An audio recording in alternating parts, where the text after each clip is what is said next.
true meaning of life, number 3, from Ecclesiastes chapter 2. Book of Ecclesiastes shows a very powerful way that, in a very powerful way, that there's more to life than just existing, and there's more to death than just dying. Now, the great example of that, of course, is there's judgment. After death comes judgment. So life and death aren't what the world seems to believe it is. It's something different. There's value in living, and there's something important coming after death. And we always have to remember that. Now, previously, we learned that Solomon began a search for the true meaning of life. What's it all about? He observed the futility of life as it was revealed in the weariness of repetition. Remember we talked about that? Sun goes up, sun goes down, generation to generation, people live, people die. It's just the same old stuff. The earth goes on forever. Well, Solomon also came to know the folly of human wisdom, chapter 1, verses 12 through 18, as he talked about it. He's going to expand upon that a little bit this evening. Solomon realized that this is not where the true meaning of life is found, for these things only brought grief and sorrow. Remember we talked about that?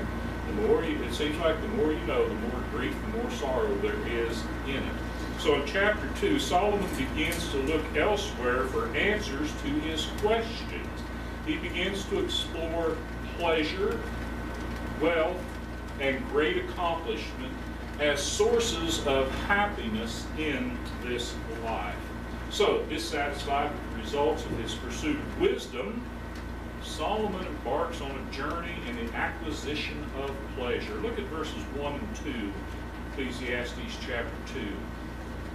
I said in my heart, come now, I will test you with pleasure. Enjoy yourself. But behold, this also was vanity.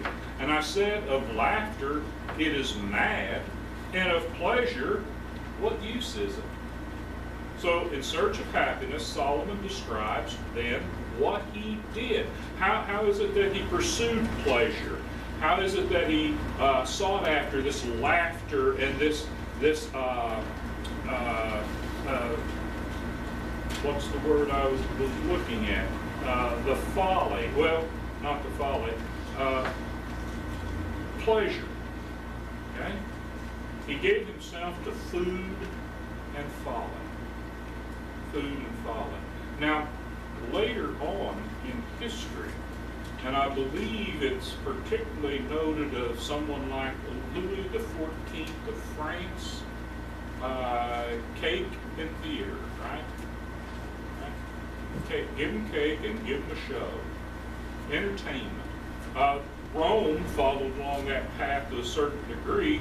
Hey, we'll just give stuff to people. When Rome fell, I'm told there wasn't a factory or a farm within 100 miles of Rome. Anything within that distance, everything was just given to them. It came from the outer expanses of the empire. It was brought. People didn't have to work. Why do you think everybody wanted to live in Rome? It was good, as long as you weren't a slave. But even slaves lived pretty good in Rome. So he's in search of these things. He gives himself to food and folly. Verse 3, I searched with my heart how to cheer my body with wine. My heart still guiding me with wisdom, and how to lay hold of folly, till I might see what was good for the children of man to do under heaven during the few days of their life. I don't know if you've ever noticed the word amuse. Somebody will say, well, that was amusing, or I want amusement. I want to go to an amusement park. But what does the word amuse mean? And think, well, actually make somebody laugh, make somebody cheerful. How is it done? You look at the word, break it down. M-U-S-E, muse, means to think. And A on the front of it means to negate that. So to amuse somebody is to get them not to think.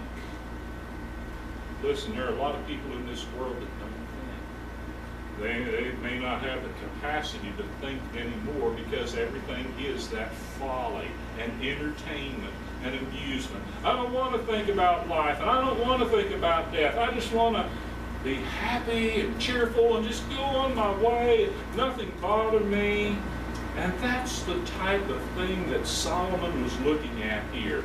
Now, laughter may relax and ease the mind, but when it comes to the totality of life, it's madness and it's vanity. Just laugh your way through life. That's the way to do it. Well, there are plenty of things in this life to be serious about. Jesus Christ died on the cross because of our sins. We better get serious about that. Learn what we need to do about it. Would people laugh at the cross? Karen tells the story. I think Karen, somebody told me about it, that the day that Kennedy was shot in Dallas, when it was announced in the school, there was a girl who laughed in the classroom. Well, that's how she understood how to deal with tragedy and things. Just kind of laugh it off, I guess. Kind of ignore that this really happened. A lot of people were crying and such. So, but as a totality of life, just laugh your way through. Just be amused. Just look for entertainment all around. That's not a good thing. So mirth, merrymaking, reveling, and such like must not be the benchmark of one's life. When we get to Judgment Day, and we're asked, so what did you do with your life? I just laughed. I just had a good time. Or, hey, I made people laugh. I took people's minds off of death and judgment and sin. I think there are going to be a lot of preachers when it comes to Judgment Day. You okay? Yeah. Yeah, okay. That when it comes to Judgment Day, are going to be in a bunch of trouble because instead of being preachers of God's Word, they were entertainers. I've known a few that they tell a bunch of jokes, and there's nothing wrong. I don't think there's anything wrong with telling a joke or two if it has something to do with the point that's being made. But sometimes that's just all that a sermon is, or the person talks about themselves, gives you their life story, every time. That's not good. We need to have some serious moments because this is real. Life is real, death is real, heaven and hell are real. So we've got to think about those. And what Solomon was doing essentially was saying, I don't want to have to worry about that. I want to see if I can find happiness, pleasure, in pleasure, all of this stuff here on earth under the sun. He gave himself to aesthetic improvements. Well, why would he do that? Well, what do kings do? What did Pharaoh do? Pharaoh built great cities and great monuments, didn't they? Why? Because that's going to last forever. The earth lasts forever. That's going to last forever. People will remember me. We remember the pyramids. What's the name of the Pharaoh who had the pyramids built? Most people don't know. They just know that there are pyramids down there. What did he do? How long did he live? When did he live? See, they don't remember much about the man. Maybe the office, but not the man. So kings like to do things like this, build big things, and that's what Solomon did. And historians, archaeologists maybe, who are in that secular mindset of things will look at what Solomon did and say, this was the golden age of Israel. Yeah, that's the golden age of Israel, right? All these buildings, and most of them were idol temples designed specifically for the worship of those idols of the wives that he brought in from foreign countries. You think that's God's mindset? That this was the golden age of Israel? I don't think so. Verses 4 through 6, I made great works. I built houses and planted vineyards for myself. I made myself gardens and parks and planted in them all kinds of fruit trees. I made myself pools from which to water the forest of growing trees. I, me, myself.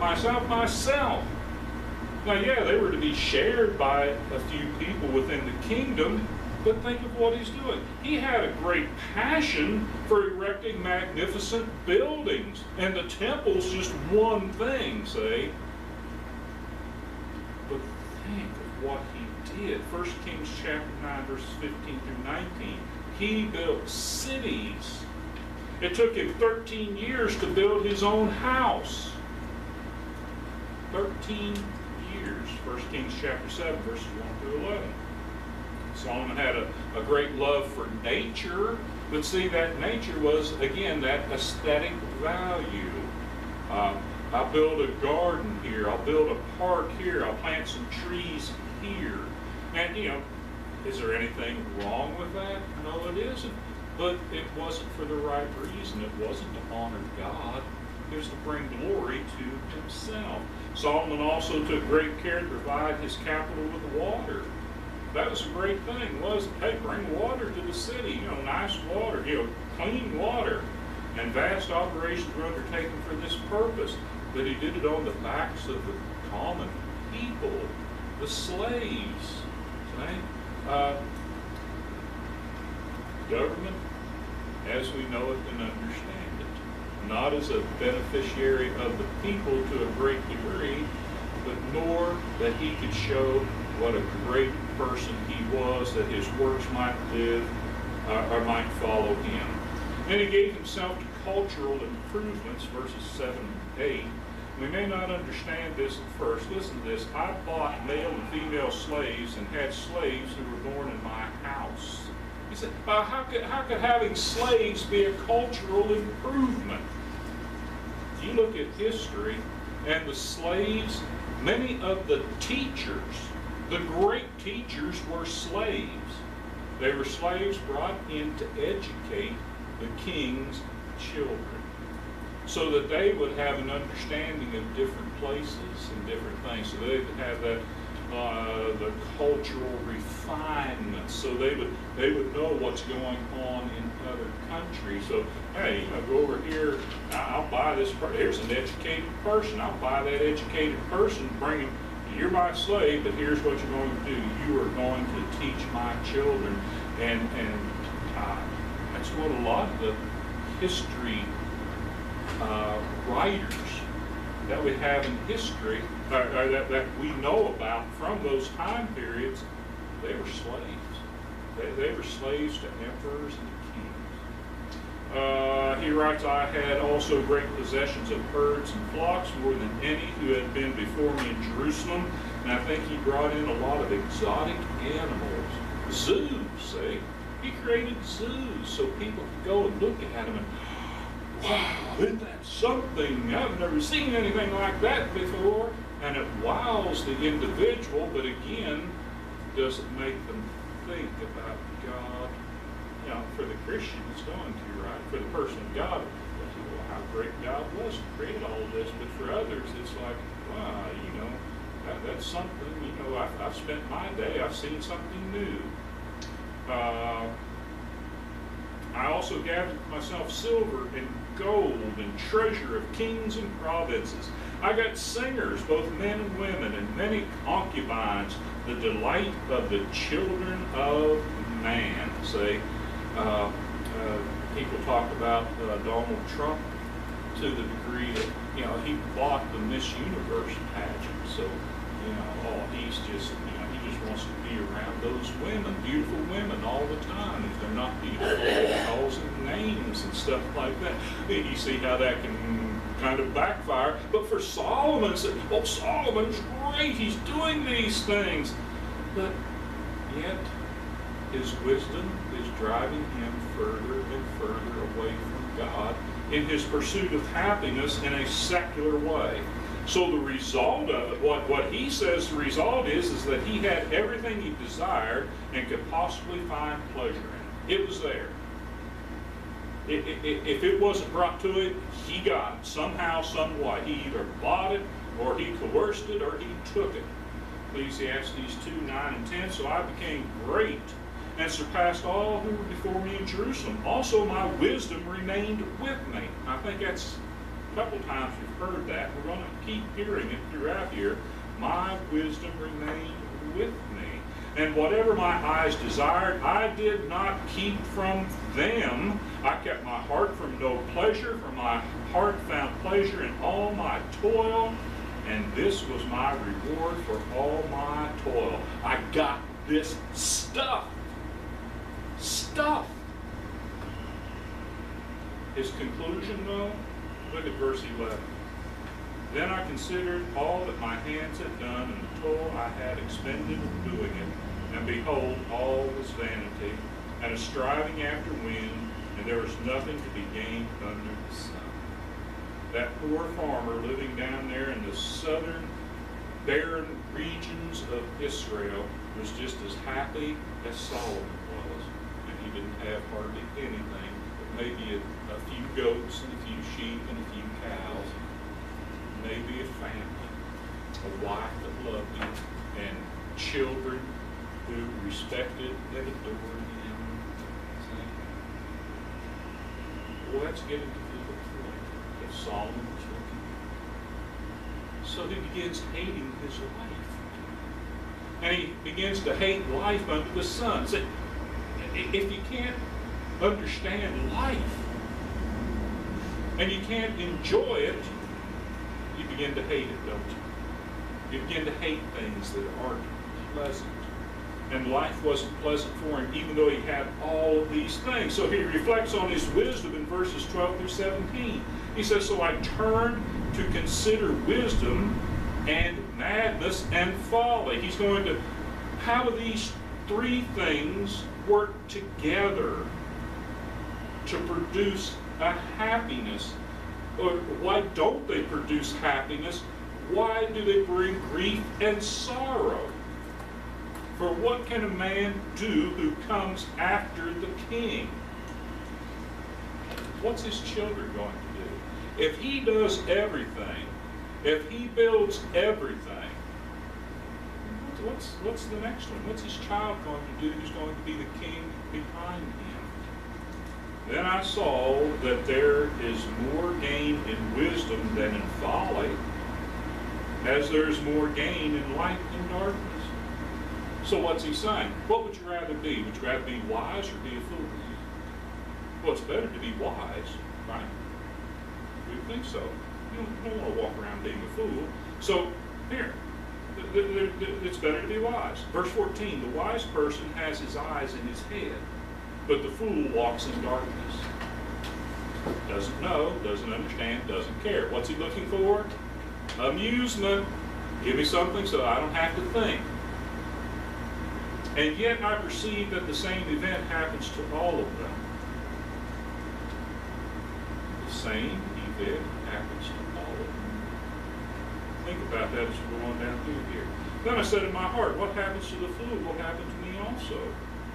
Why then have I been so very wise? And I said in my heart that this is also vanity. For of the wise, as of the fool, there is no enduring remembrance, seeing that in the days to come all will be long forgotten. How the wise dies just like the fool. For all is vanity and a striving after wind. He said, all this wisdom that I accumulated, with all this wisdom that I did these things, here's a fool, here's an unwise person, and they're going to die and I'm going to die. That's vanity, isn't it? That's vanity. But it is better to be wise than to be a fool.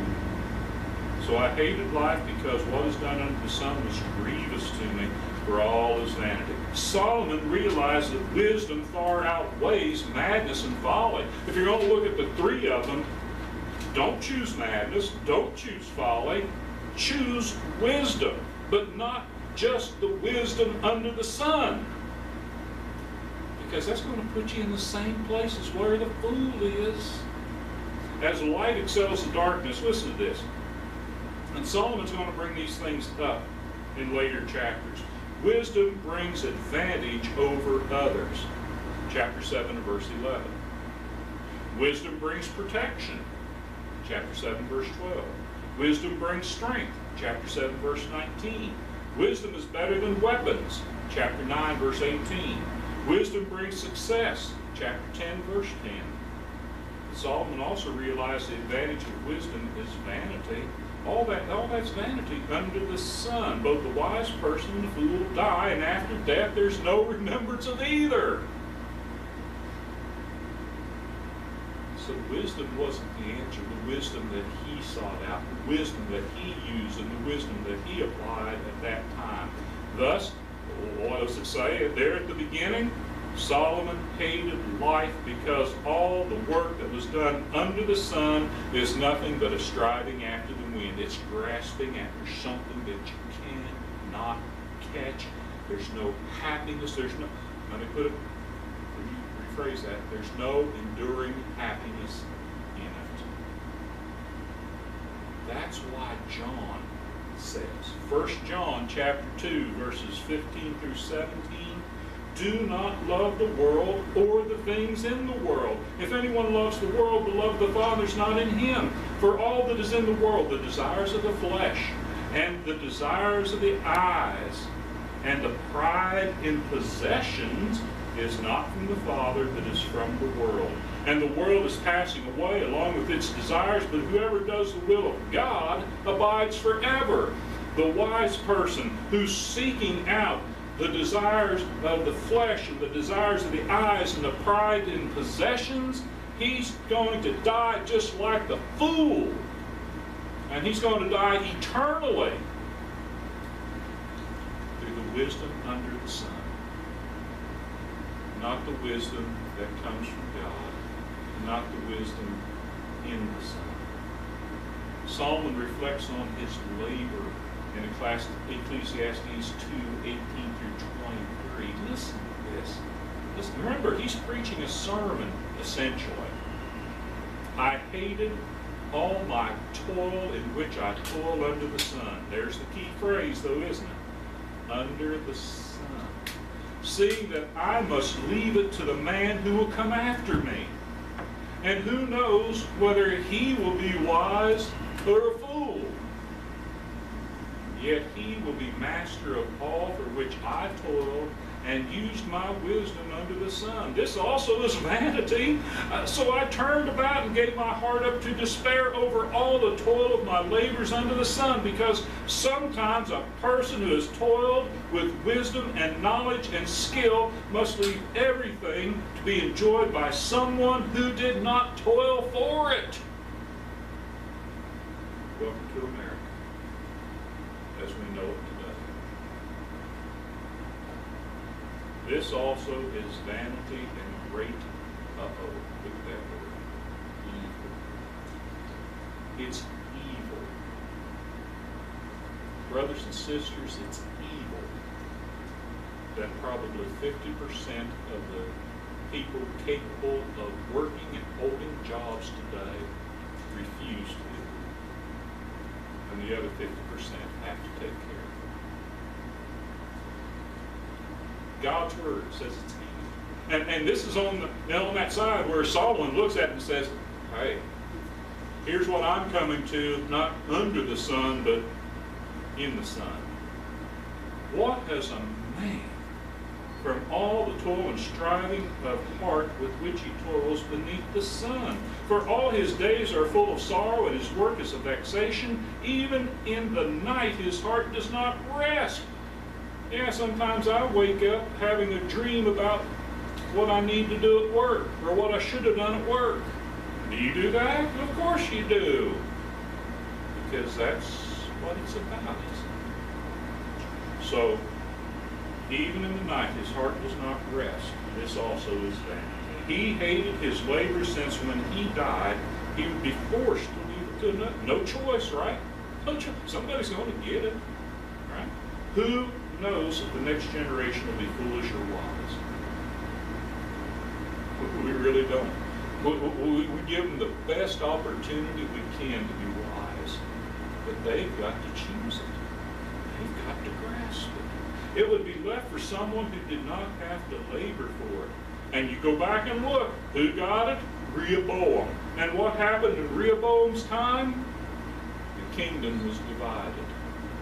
A lot of it because of the sins of Solomon, but yet Rehoboam was a fool. Rehoboam wasn't a wise person. So Solomon's worries were right. And he could probably see it coming in that worldly way. In the end, all his labors brought were sorrows, grief, and restlessness. But his wisdom, verse 9, his wisdom remained with him. He didn't stop being wise. He did some unwise things, but he didn't stop being wise. And with this wisdom, he shares what we should do in life. Solomon finally accepted life from the hand of God. Verses 24 through 26. There is nothing better for a person than that he should eat and drink and find enjoyment in his toil. This also I saw is from the hand of God. In other words, God created work. Adam was created and put in the garden and said, you got a job to do. You do your job and everything's going to be all right. God said, I'm going to give you everything, but you got to work for it. I'm just not going to give it to you pro bono. Is that the proper for free? No, you got some work to do. I wish people would see that when it comes to salvation and stuff. It's just not totally free. We've got something that we have to do. We've got work that we have to do for our salvation. This also I saw is from the hand of God, for apart from him who can eat and who can, apart from him who can eat or who can have enjoyment. If that's a creator blessing, right? The food's out there. Everybody can do it. Everybody can have food to eat, and everybody can enjoy that food from God. But some people, because God gave it, they can't even enjoy it. So they end up being gluttonous. Just give me more, give me more, give me more. I got to say, they don't trust in God. Verse 26, for to the one who pleases him, God has given wisdom and knowledge and joy. But now what did Solomon get? He got wisdom and knowledge and sorrow and grief. But to the one who pleases God, he gets wisdom and knowledge and joy. But to the sinner he is given the business of gathering and collecting, only to give to one who pleases God. This also is vanity and a striving after men. Isn't that what Jesus talked about, the parable of the talents? That the one who hid his talent in the earth, that one was taken from him and given to the one who actually did the work for God. How far was Solomon ahead of his time in seeing this and understanding this?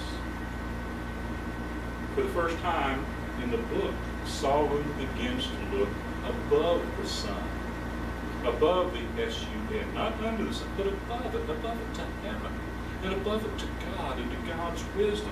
Solomon says it's good to enjoy the things of life, but he also realized that the true enjoyment of those things of this life come only when we put God first in our lives. That's the only way we can enjoy it. So Solomon learned that the ability to enjoy one's labor is a gift from God. Godly Solomon had satisfaction in his riches and wisdom when God gave them to him. 2 Chronicles chapter 1, verses 11 and 12. But the backsliding Solomon had no happiness when he sought them apart from God. It became sorrow and grief. And the riches which he heaped up became a prey of Shishak, king of Egypt, in the days of Rehoboam. 2 Chronicles chapter 12, verse 9. Who got them? The king of Egypt. Isn't that something? Conclusion. No one can truly enjoy life without God. God blesses the obedient with true wisdom and joy. True happiness is not found in worldly wisdom and pleasure. It's only found in God. And it's only found in God's Son for us today. A right relationship with God through the one who became the sacrifice for our sins. Thank you for your attention. The lesson is yours. Have need. Let your request be made known as we stand and sing the invitation song.